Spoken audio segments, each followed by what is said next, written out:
तेणु से क्रम जेहेतु से स्वास्थ्य मंत्री से आसुँच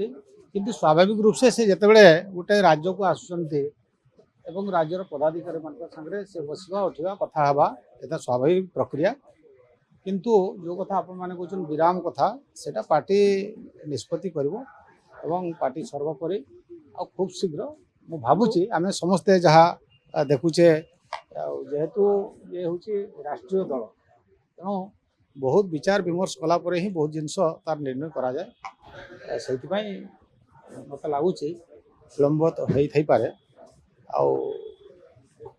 आमर राष्ट्रीय अध्यक्ष आसुँच निश्चित भाव में से कार्यकर्ता सामने बसवे उठे ये गोटे प्रक्रिया देखो सेटा तो आम कहीपरानी कि जितेबाला भी केंद्रीय नेता आसुँच प्रधानमंत्री कहतु अन्य जो मैंने भी आसुँच से स्वाभाविक रूप से जेहेतु नूतन भाव सरकार बीजेपी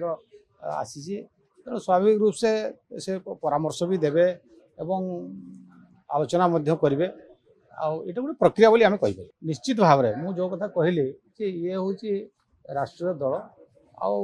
बहुत विचार विमर्श कलापर बहुत जिस निर्णय करा जाए से मु भावुची जो कथा आपण मैंने भी जो प्रश्न करुँच तार उत्तर से निश्चित भाव में देखो आम सरकार मात्र 8 मास मात्र होइछि कहले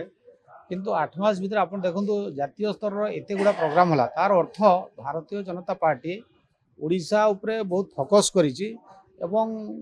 ओडिशा रे मध्य बहुत किसी संभावना अच्छी बोलिकी आज आम कहीपर आउ लोकंर मन में जो हुए तो प्रश्न आसपारे जे 8 मास है सरकार आउ कौन एक्चुअली होंतु आम यू अनुमान कर अनेक गुटा इवेंट जोटा कहले जातीय स्तर इवेंट जो हो पारुची निश्चित भाव में यू आम आशा करवा जे भारतीय जनता पार्टी ओडिशा प्रति तांकर माने नजर अच्छी एवं ओडिशा रे किंतु विकास हो पारो से